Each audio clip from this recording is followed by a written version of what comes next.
اعمال و عبادات میں شرائط قبولیت اور ہے، شرائط صحت اور صحیح ہونے کی شرائط اور ہے۔ تو اولاً ان شرائط کا مکمل ہونا ضروری ہے جو نماز کے صحیح ہونے کے لیے ضروری ہے۔ شرائط صحت نماز، اس میں طہارت ہے اور طہارت لباس، طہارت بدن اور وضو، غسل، تیمم اور اسی طرح سے وقت اور قبلہ اور یہ نماز کی جگہ وغیرہ، یہ شرائط اور پھر مقارنات نماز میں جو شرائط ہیں، نیت وغیرہ، مثلا ارکان نماز کے سلسلے میں، واجبات نماز کے سلسلے وہ پہلے ضروری ہے۔ پہلے اعمال کا صحیح ہونا ضروری ہے، اس کے بعد آپ سوچیں کہ اعمال کو کیسے قبول کرائیں خدا تعالیٰ کی بارگاہ۔ تو شرائط قبولیت اور ہے، اس میں اخلاص کا ہونا، توجہ کا ہونا، اول وقت میں ہونا، تعقیبات، دعائیں، بہت ساری چیزیں اور بھی شامل ہیں۔ تو جب تک اعمال صحیح نہیں ہوں گے قبولیت کا سوال ہی پیدا نہیں ہوتا، یہ ہمیں یقین ہونا چاہیے۔ اعمال و عبادات میں شرائط صحت اگر پوری ہیں، اعمال جو ہے وہ احکام شرعیہ کے مطابق درست انجام دیا ہے تو پھر عبادات صحیح ہوں گی اور انسان عقاب الہی سے بچے گا اور ان عقاب و سزا سے بچے گا جو عبادت چھوڑنے والوں کے لیے ہے، ان سے بچے گا، کیونکہ ظاہری شرائط کے مطابق ظاہری احکام کے مطابق میں نے انجام دیا ہے۔ تو لہذا اولاً احکام شرعیہ کا اسی طرح سیکھنا ضروری ہے۔ شیخ مرتضی انصاری جو کہ فقہا علماء سب کے استاد ہیں، مثلا انہوں نے فرمایا اگر کوئی شخص مورد ابتلا مسائل کو یاد نہیں کرتا، یعنی روزمرہ پیش آنے والے مسائل کو نہیں سیکھتا، توجہ نہیں کرتا ہے احکام کی طرف، سیکھنے کی طرف اور یاد کرنے کی کوشش بھی نہیں کرتا، تو وہ شخص فاسق ہے۔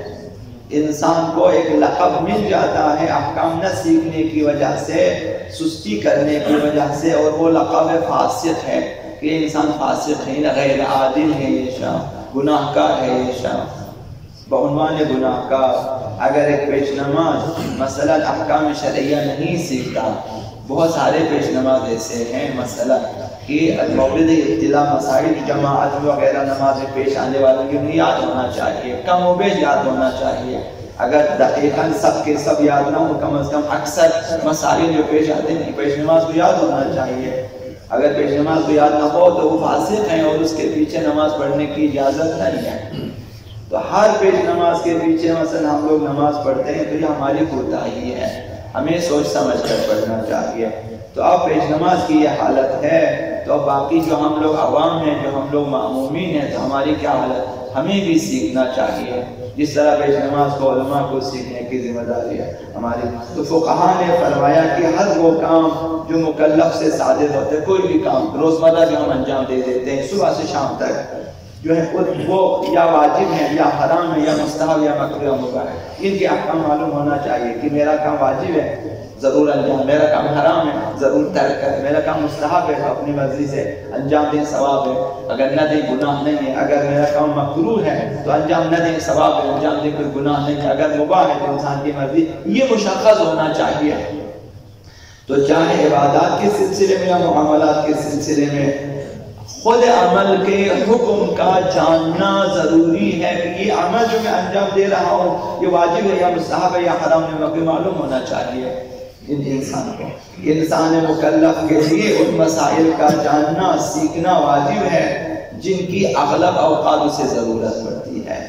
تو لہذا مسائل شرعیہ کو نہ سیکھنے کے سبب اگر کوئی واجب ترک ہو جاتا ہے، انسان ذمہ دار ہے اور مستحق عقاب۔ اگر کوئی حرام کا ارتکاب کرتا ہے کہ مسائل نہ سیکھنے کی وجہ سے تو اس کا گناہ بھی اس کے ذمہ اور مستحق عقاب الہی ہے۔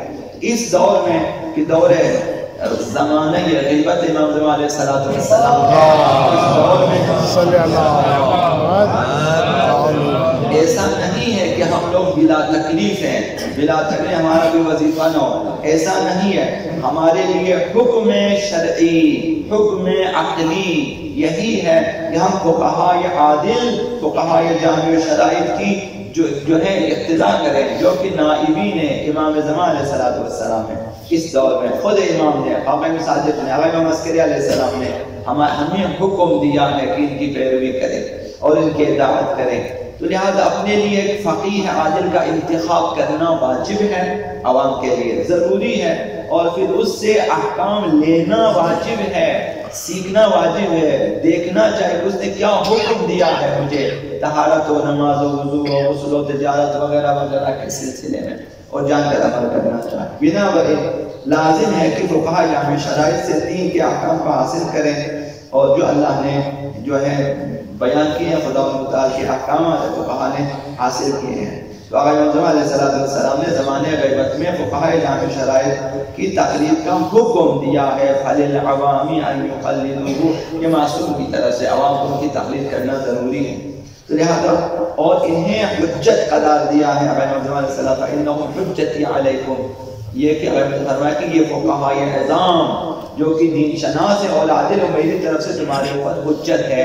حجت کا عام معنی یہی ہے کہ ان کی بات تمہارے لیے حرف آخر ہے، تم چون چرا نہیں کر سکتے ہو. ان کا حکم ہمارا حکم ہے، ان کا حکم خدا کا حکم ہے.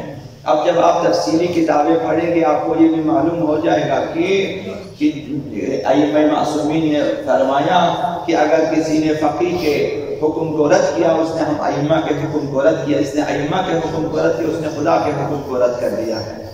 تو یہ فقہاء کا مقام ہے اس دور میں. ہمیں ان کی پیروی کے علاوہ اصلاً کوئی راستہ نہیں ہے. ہم کہاں جا سکتے؟ ہم پیغمبر کے زمانے میں واپس جا سکتے ہیں کہ وہاں سے پیغمبر اسلام کو قبر سے زندہ کر کے پوچھیں کس امام کے دور میں جا سکتے، یا امام زمان تک جا سکتے ہیں جا کے تمام احکام شریعہ ان سے پوچھیں؟ کوئی راستہ نہیں ہے سوائے اس لیے کہ فقہاء جامع شرائط کی تقلید کریں، عادل جامع شرائط ان کی تقلید کریں تاکہ ہمارے اعمال درست ہو جائیں.